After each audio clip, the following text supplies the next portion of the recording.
Hi, my name is Kevin Thomas, W1DED. I'm back with a past guest today, Adrian KO8SCA. He's very well known in the ham radio community, particularly with DXpeditions, and he's here today to talk about Bouvet. Adrian, thanks for being here. Well, thanks for having me. So let's just jump in. I know that Bouvet is a rare DX location. It has some controversy from the past, but there's another effort being made to go there.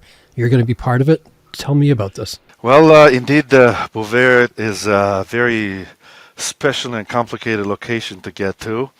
It was named the most remote uninhabited island on Earth, and that basically says is far away from everything.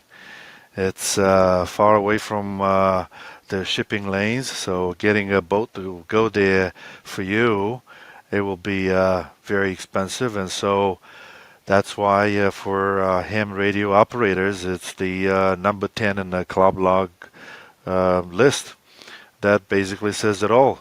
In previous attempt in 2 years ago, it was number 3, but now it's number 10, still incredibly rare. And so we're putting together a team and a project of incredible size and complexity. This time the team is slightly different. A few of the former members are part of the new attempt. The call sign is 3 Yankee 0 Kilo.com, and I mean that's the website, and that's also the call sign.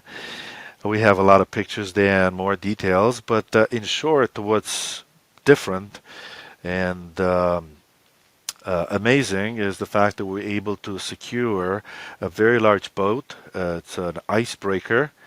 It's under Iceland Pavilion, and it's big enough to host a helicopter.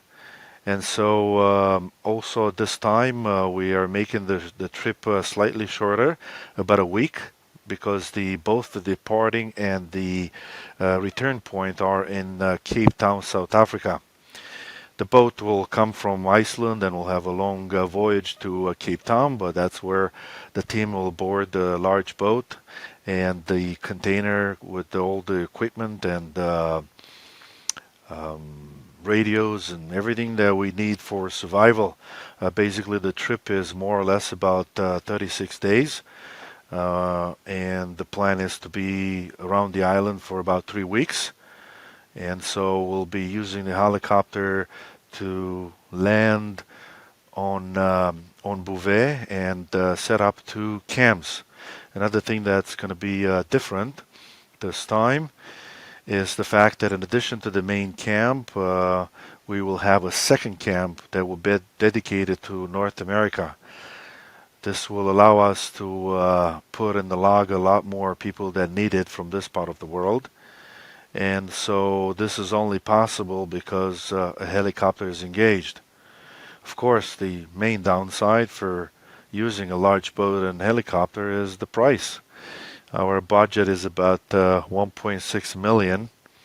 And with this amount, which is, will take you a while to write it down, such a large number, the way that we figured out how to get done is by engaging a private group who will pay half of this huge price tag. And so the number becomes a lot more manageable, and still the private group plus the operators plus an incredible nice grant from Northern California Foundation of up to $200,000 makes us believe that this is a totally manageable project, and we're confident that we will be in Bouvet in February 2026, which is less than a year from now. So, Adrian, if you would, let's backtrack to the last attempt that you were part of. I know a lot of people are aware of it, many people aren't, but I think that the struggles that you had on that particular DXpedition are indicative of the challenges of activating Bouvet. What happened on that particular DXpedition? Well, you are basically the slave of the weather. You have to work with the weather, and the weather is the one who dictates what your steps are once you get there. So what happens is in these parts of the world, there are a lot of storms, but before and after a storm, it's the so-called calm weather. The larger the storm, the larger the calm weather. These weather windows are between 2 to 8 hours. Now, 2 hours are a very short time to get to the island and back and bring enough supplies to land and survive there until the next opportunity shows up. So it's a very complex logistical situation where you have a trade-off. If I get there and the window is not big enough, then I have to make sure that I have enough supplies to survive. If the weather is big enough, then the weather window is big enough or large enough, then it's no issue. You go there, set up all the camp, and then you survive there until the next weather window shows up. But in the meantime, you can make QSOs. And so we arrive at Bouvet in 2023 in February, which is the middle of the summer in the southern hemisphere. The weather window in front of us was very short, and so we had two options. We either sit and wait for a larger weather window, maybe an 8-hour one, or we use whatever we have and just go on the island and make QSOs until a good weather window shows up. And that's exactly what we did. But instead of using a Zodiac to move all these supplies, because the surf was still, although the weather was nice, the surf was still large and not allowing Zodiacs to bring supplies to the island. You know, when a Zodiac boat is heavy, you don't have maneuverability, but it needs to be heavy when you put equipment. In any case, so we applied our backup plan, one of our backup plans, which was swim ashore. And that's what we did. I hope you have seen those interesting videos of us swimming ashore. We had this rescue expert that we hired and we had with us. He swam to the shore, he drilled into the rocks, he created a closed loop system, and that allowed us to safely swim to the shore, and that's the way we brought some of the equipment. We could not bring all the equipment, especially the heavy stuff like the heavy generators and some other things like that. In any case, our situation was pretty simple in a way. We swim there, we start operating, and wait until the next weather window shows up. We did not have the opportunity of another nice weather window until maybe almost 10 days later, and that's already a long time to be away from home, 10 days there, and our journey to the island was a lot longer, almost 3 weeks. And so we voted to use the weather window that showed up to us to pack and safely go home. This time, what's different is that in a 2-hour weather window, you have a helicopter that can bring close to a ton of equipment in one shot. And so the helicopter can take 5 people ashore and bring maybe 1 ton of supply. That could get people going pretty nicely. And so the opportunities are a lot more, let's say, towards what the team wants to accomplish, in the sense that even if the window of opportunity is smaller, you have the opportunity to bring ashore a lot more supplies in less time. Of course, the downside, as I mentioned, is the incredible price tag, a price tag that we're able to manage almost entirely. So, Adrian, as I mentioned earlier, you have a lot of experience with DXpeditions. How about the other DXpedition teammates? 3 of the team leaders out of the 4 have been to Bouvet before, so we already have a lot of hands-on experience on that, with exactly the location and what's needed, and the process of getting the permits and for the helicopter, getting all the permits from the boats, and it's a lot of other small but important details that need to be taken care of to even leave port to go towards such a places. And of course, the other team members have a lot of experience. So we are choosing team members that are younger and have the ability to actually survive these type of tough conditions.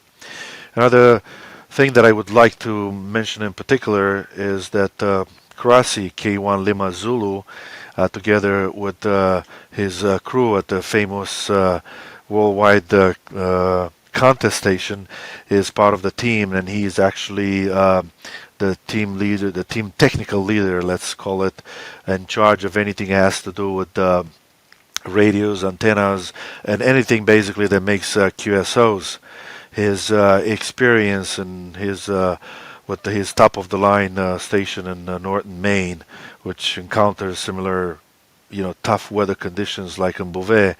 So that type of experience is what we are basing our odds of success on this incredible adventure that awaits for us. His experience plus his crew, which are joining our team, will be getting ready to put up a show like we've never seen before. Can you give us the call signs of the people that are going and the total number? We're planning to have 24 operators. The call signs of everyone in the team is listed on our website. I encourage everyone to take a quick look. We have some really interesting pictures and details of how we're working on this type of project. All right, so we have Ken, Lima Alpha 7 Golf India Alpha. We have Alan, Echo Alpha 3 Hotel Sierra Oscar.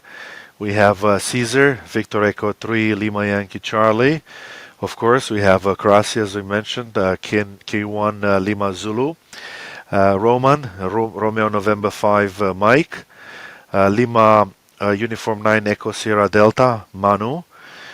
Velimir, Kilo 3 Juliet Oscar. Chuck from Mongolia, Juliet Tango 1 Charlie Oscar, another top of the line contest station there in Mongolia. Then Donato, Italy Kilo 2 Echo Golf Lima.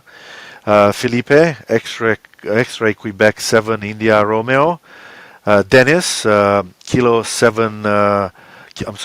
Tango 8 X-Ray. Wolfgang from Switzerland, Hotel Bravo 9 Romeo Yankee Zulu.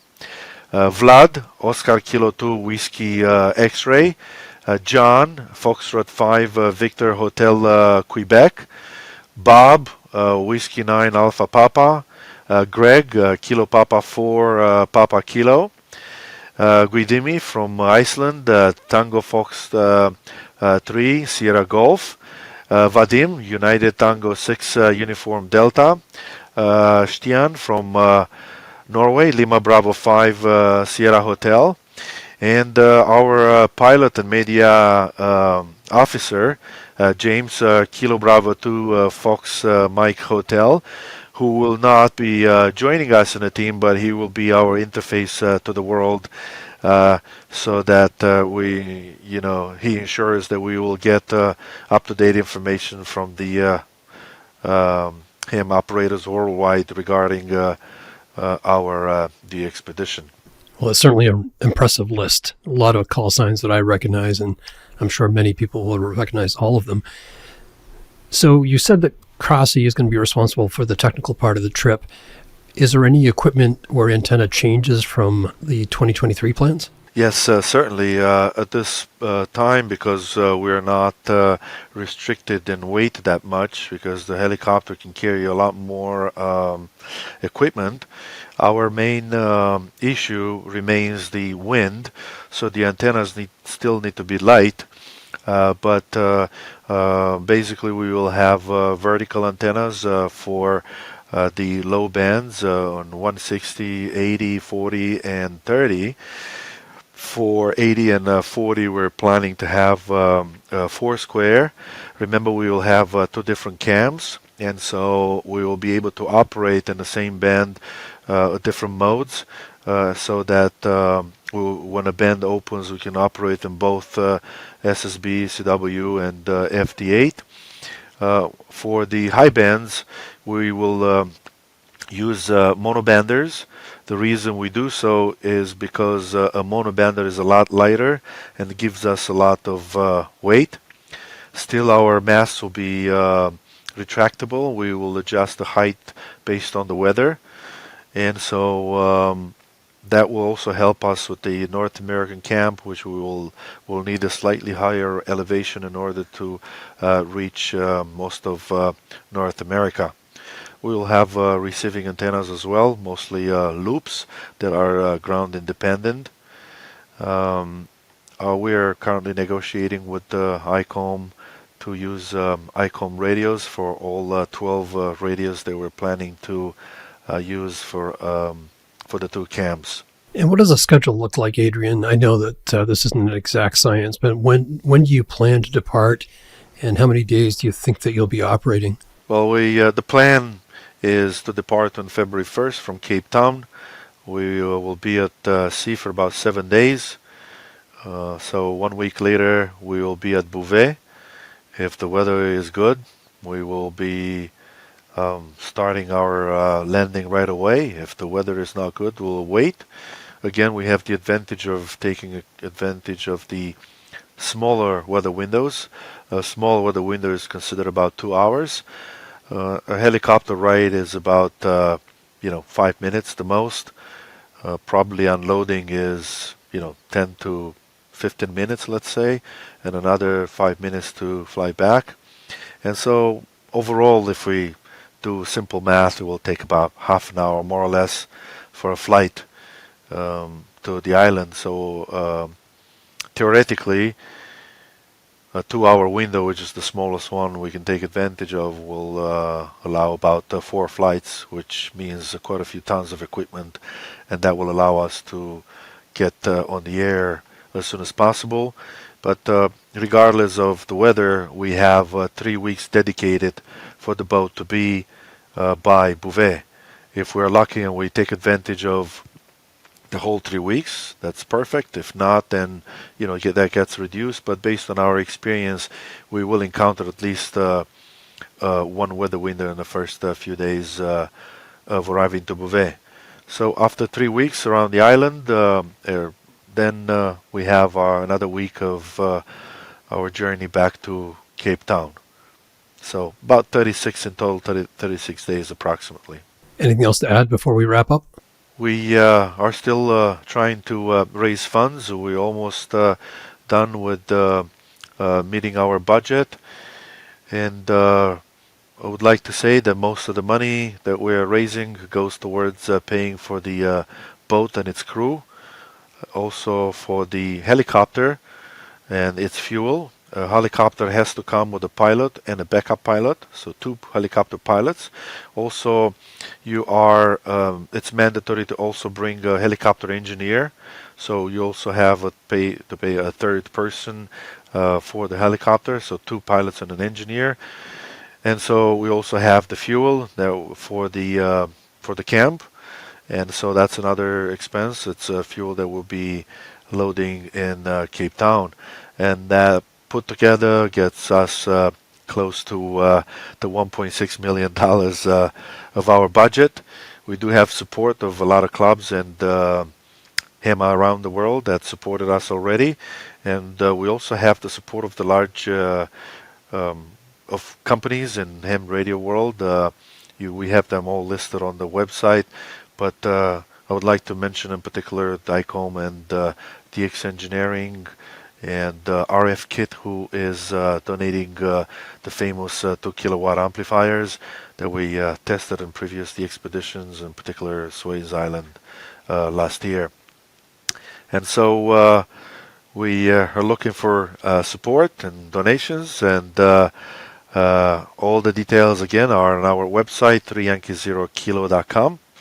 Any questions, feel free to ask our media officer. We are more than happy to answer and make sure you're up to date on all the details with the project, such as the fact that the team will be meeting in Oslo in Norway on May 1st, and we'll be there for a few days testing the tents, the generators, the toilet. Remember, everything that goes onto the island has to come out, and so it's again a big project, but we're confident that we'll be putting up a show that will be in the history books. Well, Adrian, I certainly appreciate the effort that you're making, and the other 23 teammates. Definitely isn't for the faint of heart. It's a pretty extreme challenge. Thank you for joining me today and explaining what is happening at Bouvet at 3 Yankee 0 Kilo. Thank you for having me, and hope to see as many people in the pileups and for us to give as many old-time new ones as possible. For now, 73, and speak to you later. My name is Kevin Thomas, W1DED. I've been talking to Adrian KO8SCA. Please go to 3Yankee0Kilo.com and check out the Bouvet DXpedition. 73.